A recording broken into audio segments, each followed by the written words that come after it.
Good evening, everyone. First of all, thank you all for coming. We are going to be starting our program very shortly. My name is Atif Mia, and I'm a professor of economics here at Princeton University. We are delighted to have two speakers with us who are going to be speaking on the topic of religious extremism in Pakistan. For those of you who are familiar with Pakistan, the two individuals are very well known as two progressive voices of sanity, I would say, in Pakistan that is sadly lacking these days. We are going to first, the format is first, our first speaker will give his opening remarks, followed by the second speaker, and then we are going to open up for a debate, a question answer, or a discussion rather, between the audience and the speaker, and I will try to moderate that interaction. So that's the plan for tonight. Let me begin by introducing our first speaker. I am really pleased that he is with us today. Raza Rumi, who is sitting on my right. He's a long-time journalist and public policy specialist from Pakistan. He's an editor with the Friday Times Weekly and a senior research fellow at the Jinnah Institute in Islamabad. In addition, Mr. Rumi has been a commentator and a current affairs talk show host in Pakistan and is affiliated with Express TV in Pakistan. Previously, Mr. Rumi worked as an economist and governance specialist for the Asian Development Bank, the government of Pakistan, a number of Pakistani NGOs, and the United Nations mission in Kosovo. Mr. Rumi is an academic advisor to the Network of Asia-Pacific Schools and Institute of Public Administration and Governance, a public policy advisor to Lead Pakistan, a non-profit focused on sustainable development, and he is an advisory board member of both the ASR Resource Center and the South Asian Institute of Women's Studies in Lahore. Mr. Rumi contributes regularly to Pakistani and regional newspapers on topics related to politics, policy and governance, history, as well as South Asian arts and literature. Much of his writing is archived on his website, which is razarumi.com. He is also the author of Delhi by Heart, Impressions of a Pakistani Traveler, published by HarperCollins in 2013. Mr. Rumi holds a bachelor's degree in economics and a master's degree in social planning, both from London School of Economics. He has also been trained in law and public administration at the Civil Services Academy in Lahore. In March of this year, for his outspoken progressive views against religious extremism, Mr. Rumi survived an assassination attempt that unfortunately killed his driver. Soon after, he left Pakistan and is nowadays undertaking research at the United States Institute of Peace. So with that introduction, I'm absolutely delighted to have Raza Rumi with us, and he will be speaking with us for a few minutes, and then I'll introduce our second speaker. Thank you.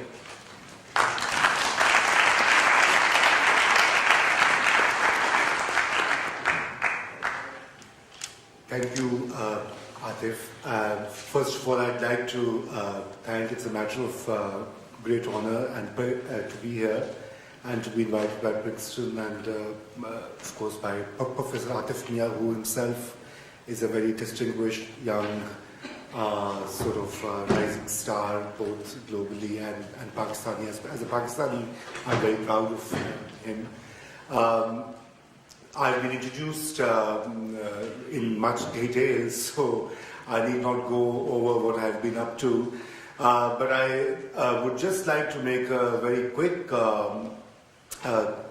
addition to what you said, Atif, and that is that Pakistan, unfortunately, has turned into a country where you cannot say certain things and you cannot raise voice against certain injustices and facets of bigotry that have turned into a kind of a norm, a way of life. And whether it has to do with questioning the hold of the orthodoxy, questioning the clerics and the clergy, who define much of what Pakistan is now and what Pakistan's identity is, you are either likely to be silenced, worst, attacked, and or killed. And this has, of course, to do with Pakistan's entire history and its evolution. It's a young country, and as you all know, it separated from the British India in 1947.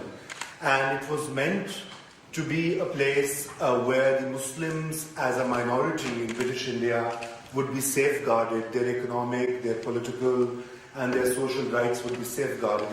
And in 60 years down the road or more, it is now a sort of killer and attacker of its own minorities. And this whole evolution of a state which is both ironical as well as tragic.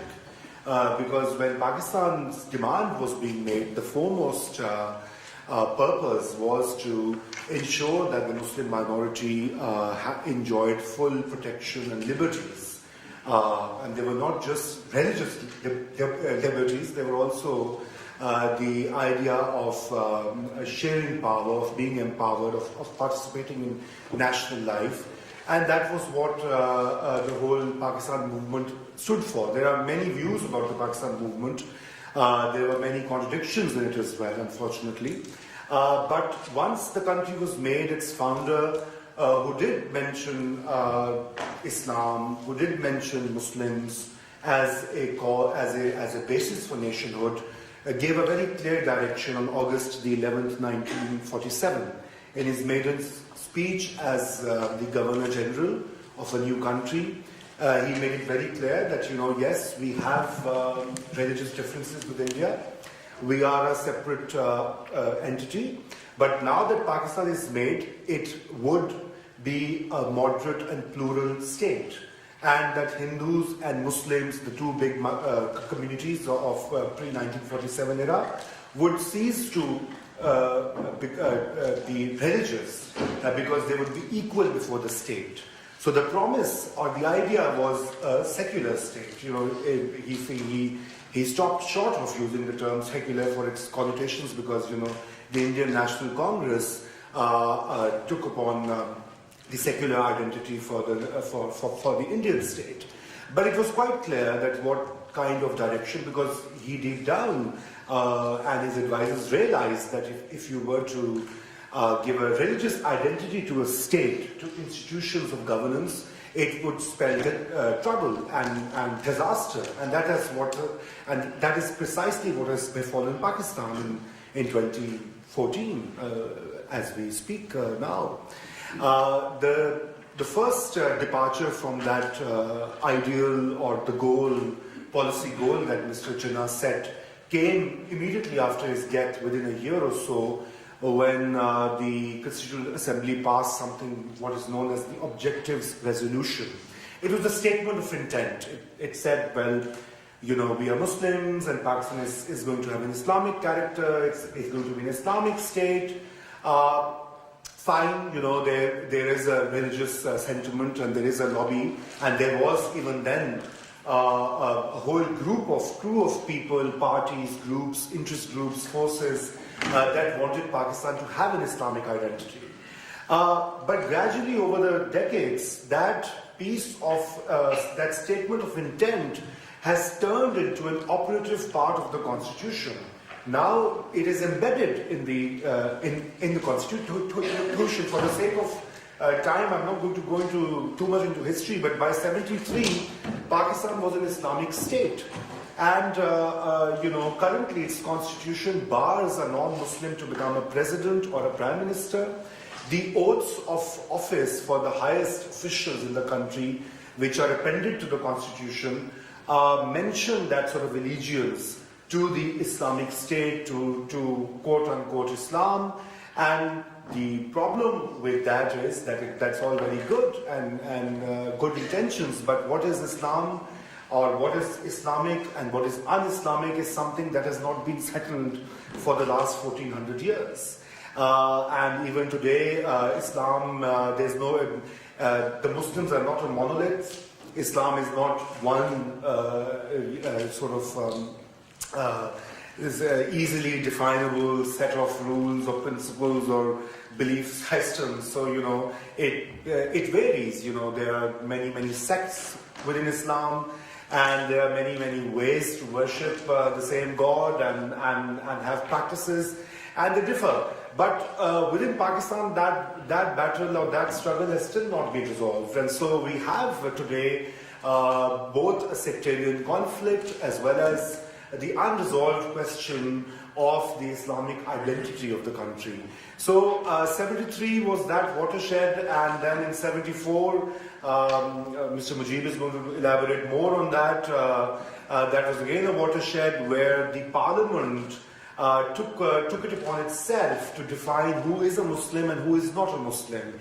So a whole sect within the Muslims was branded as non-Muslims, excommunicated from, what we call in Urdu, Daira Islam, or the circle or the fold of Islam. And this is the parliament doing it. Parliament largely comprising secular political parties. The leading or the ruling party was center of the left Socialist Party, and it had secular credentials. But that is the whole irony of Pakistan's evolution into what it is today. And then the 1980s saw another intense phase of institutional re-engineering and restructuring of the Pakistani state and the society along the lines of a particular kind of Islamization project that General Ziaul Haq, the then dictator, and it is worthy to mention, was supported by the US no less, and the West for his role in fighting the Soviet Union in Afghanistan, unleashed a whole brand of Islam in Pakistan. So the laws were changed, from women's rights to what the criminal law would look like, to the law of evidence,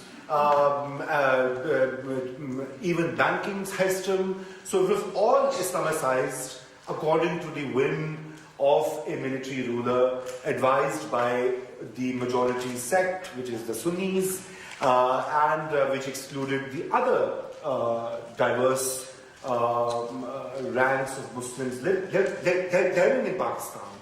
And the net effect of that decade, and I don't want to go into too much detail about the kind of laws that were passed, but for example, the law that the Ahmadiyya community cannot call themselves as Muslims, or they cannot even use some of the Muslim references like the simple greeting like salam, or writing Quranic verses on outside their homes, on their graveyards or tombs, was also a crime. I mean, it is surreal. It is from a kind of a dark novel by Kafka or Marquez, where a state chooses to make it punishable that you would use a Quranic verse to identify yourself or to define who you are.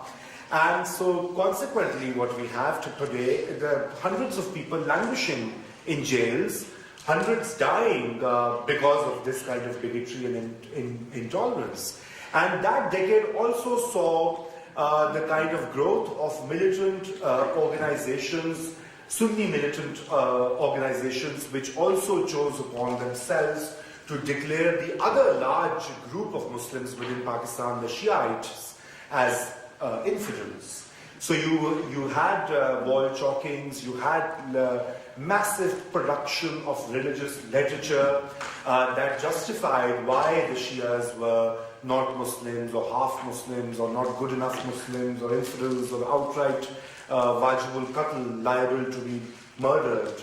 And that has seeped into that these 3 decades have popularized these narratives, these beliefs. And so you have these militant organizations which have the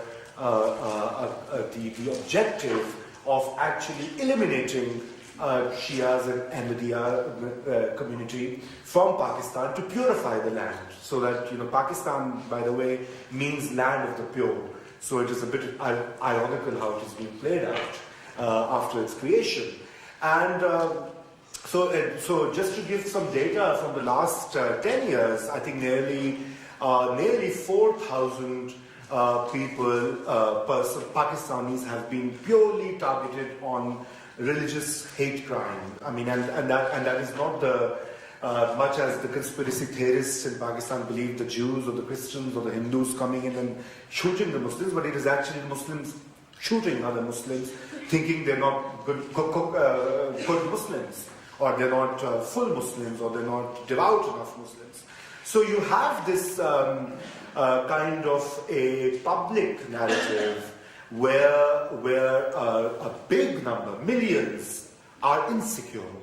And the strategy is very clear, is to actually target those who speak up, those who are the intelligentsia, those who are influential. So for example, the Shia doctors, I think nearly 280 doctors have been killed in less than a decade. And these are targeted killings. They come out of the clinic, or somebody goes in and shoots into a clinic or into a hospital. And these are people who are working for the benefit of the society. I mean, in a similar way, an Ahmadi doctor, a US citizen, who went to volunteer a few months ago in Pakistan, was shot in broad daylight in front of his family and young kids. And such is the fear of the bigotry and the militant networks that the government of Pakistan could not even bring itself to acknowledge that a doctor believing in Ahmadi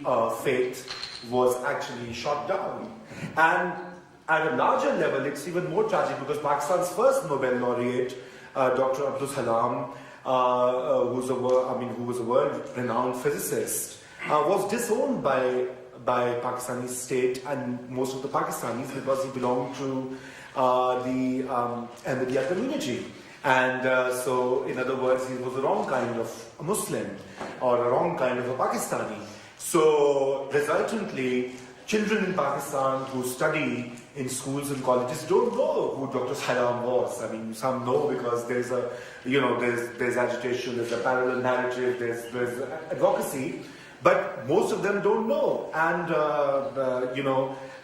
that can, that's a larger symbolic thing because that's the first physicist from the Muslim world itself who was given that recognition, and Pakistan and many of the Muslims have disowned him. So what else could define it better? But this 1980s decade actually laid down the militant or the popular infrastructure, which kind of created the organizations which chose to kill other Pakistanis, but also created an intellectual and educational justification of this quote-unquote purification. So from 1980 onwards, Pakistani textbooks were massively rewritten, where the only kind of Islam that was the Pakistani Islam was a Sunni Islam, where a lot of fabrications, a lot of myths were perpetrated against non-Muslims, primarily against the Hindus, because we did separate from the larger neighbor India, and then we entered into a perennial enmity with India and Pakistan's drift as a national security state. That's a separate story, but it all sort of came hand in hand. And so children who grew up in the 80s and 90s, and I myself grew up in that era, in schools, we turned xenophobic. So we thought that non-Muslims were bad, Islam was the best religion, it was only the Muslims could go to heaven. And these ideas are even violative of what the Quran says. The Quran says that anyone who believes in and believes in God and is good and does the righteous things will go into heaven. There are so many clear verses.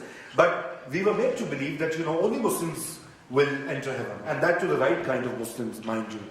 And so, and then, all sorts of myths about what the Jews were plotting against the Muslims across the globe, what the Hindus were plotting against the Muslims. They were drummed into, these 3 generations of Pakistanis have grown up imbibing these lessons of hatred. So today, when an Ahmadi is killed, or a Shia community is targeted, or a Christian church is bombed, often there is not the adequate response because there is a partial kind of justification coming through the popular discourses, through the educational system, through the media narratives, through the kind of popular literature. Pakistan's best-selling Urdu novelist at the moment, whose works run into millions, is someone who also, her first bestseller novel played on the theme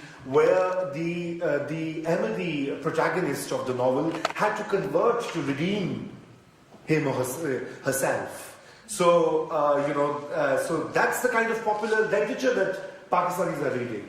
So that's just to give you a small example. And the whole, and Pakistan's other tragedy is also the fact that, we have been embroiled into, in the last 30 years, we've had to deal with 2 decade-long wars in the neighborhood. Now that has unleashed another dynamic. The first war necessitated raising, violent jihadi networks to go and fight in Afghanistan to resist the evil Soviet Empire. And then they were pushed out, but those jihadis did not go back anywhere. They came back to Pakistan. They became part of the society, so they had to be kept busy. So then they went to India to do jihad over there to liberate Kashmir. Then they came back and so they're embedded in the society as well. And then of late, since 9/11, when the second Afghan war started in 2001, Pakistan was again central to that war theatre, and that has its impact because there's migration of population, there's resistance, and which stories that you all read in the international media, and I need not repeat. So it has had its impact as well. There is foreign policy, there is strategic location of Pakistan, the geopolitics playing and feeding into what's happening domestically. The selection of a particular identity, with jihad emerging as a foreign policy tool for the last 30 years. So they have met somewhere, and they've turned the society way too violent. And in the last decade, we've seen these attacks on Shias grow. So, another community of Zaras who are also found in Afghanistan, they have been targeted time and again, where hundreds of them have either died in one go, or have been bombed. Their marketplaces, their places of worship have been, razed down.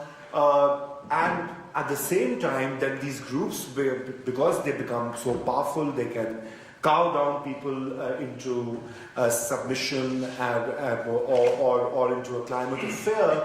Then they start targeting other communities as well. So the Christians have also been facing these attacks. There have been 4 major communal attacks in the Punjab province, where at least 100 homes, the last one in Joseph Colony, Lahore, the second largest city, 100 Christian homes were burnt. And there were these young men who were celebrating that. If you see the images, just Google that. And so you will see that a local makeshift church was also burned, and they were burning the cross.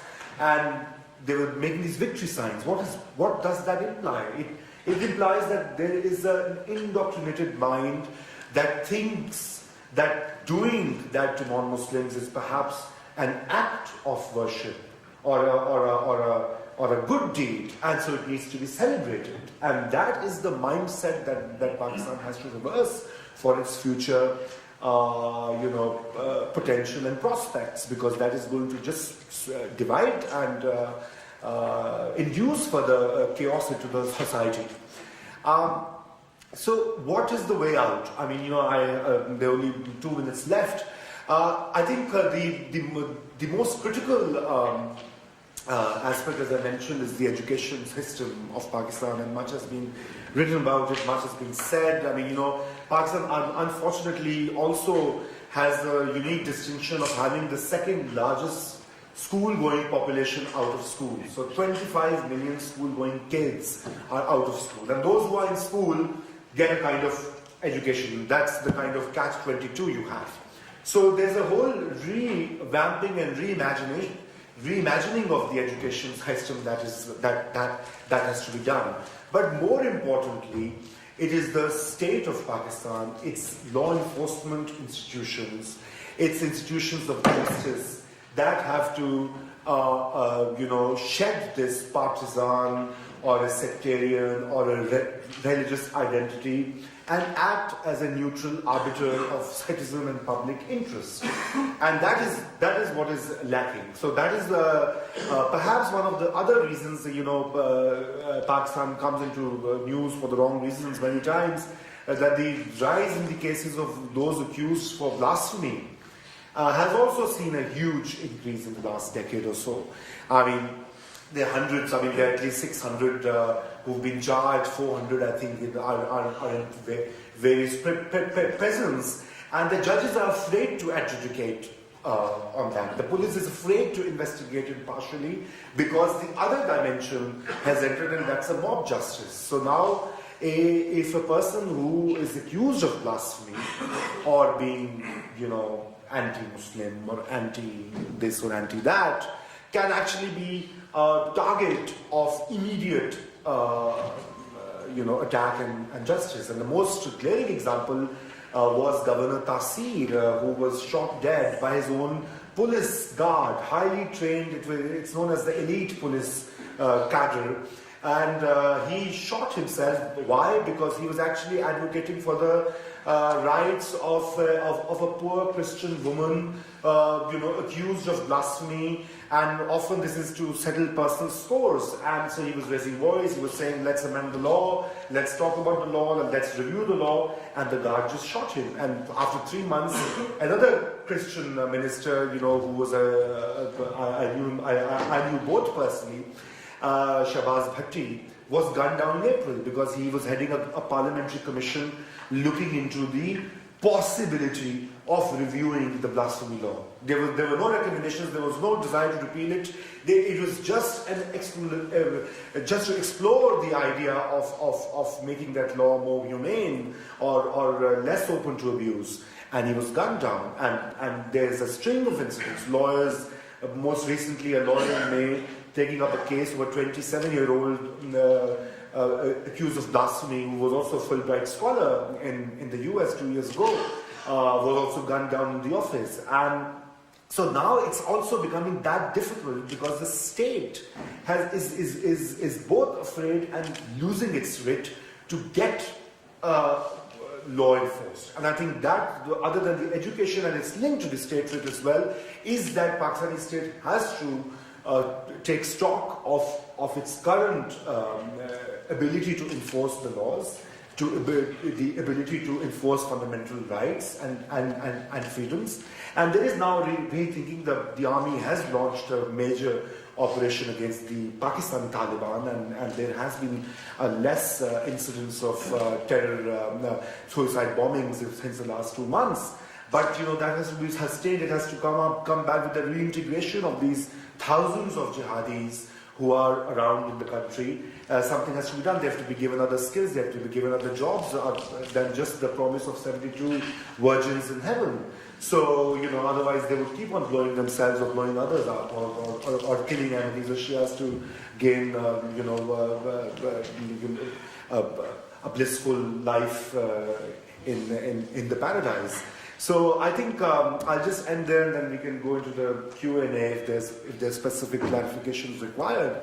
But just to conclude, Atif mentioned the attack on me, and I think it's all part of that. I'm neither a Shia, I'm neither an Ahmadi, but the thing is that I speak for their basic rights to exist as citizens of Pakistan. So I was doing that in the broadcast media, and which has a huge reach, and so some organizations thought that I was from the Ahmadi community, some thought I was a Shia, some thought I had converted to Christianity or an agent of the Zionists or the imperialists or the US. So there were all these ideas, and they all culminated in this assassination attempt, which I did not, my name was on various hit lists, but this is the extent of intolerance that, without me, I mean, I'm neither a lawmaker, I'm neither a legislator, I'm neither a police, I used to be a civil servant, I quit many years ago, I'm neither an intelligence operative, I'm neither somebody who could do anything, I was just